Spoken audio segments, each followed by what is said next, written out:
আমি মিথিলা নরেশ, শিরোদ্ধর জনক লঙ্কাপতি রাবণকে মিথিলাতে স্বাগত জানাচ্ছি। আমি অতি প্রীত যে আপনি আমার নিমন্ত্রণ গ্রহণ করেছেন। রাবণের যদি এই রাজত্ব এখানকার জনগণ গুরুত্বপূর্ণ মনে হতো, তবে পূর্বেই এই রাজ্য আক্রমণ করে একে নিজের অধীনে করে নিত সে।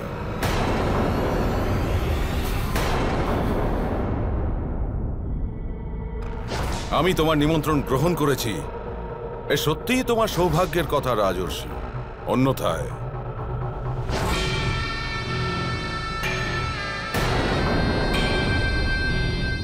আর তুমি স্বয়ম্বরের আয়োজন করেছো কেন? ধনুকে গুণ পরানোই যখন প্রয়োজন, কেবল আমাকেই আমন্ত্রণ জানাতে।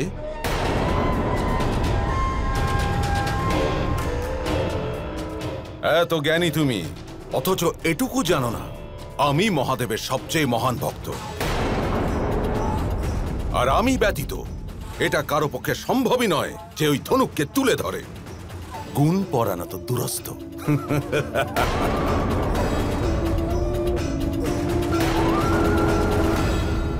আপনার ন্যায় শক্তিশালী তো এই সংসারে আর কেউ নেই লঙ্কেশ। সকল রাজবংশীয়দের বলো তারা যেন বৃথা সময় ব্যয় না করে নিজ রাজ্যে ফিরে যায়। পরম শক্তিশালী লঙ্কাধিপতি রাবণের আগমন হয়েছে।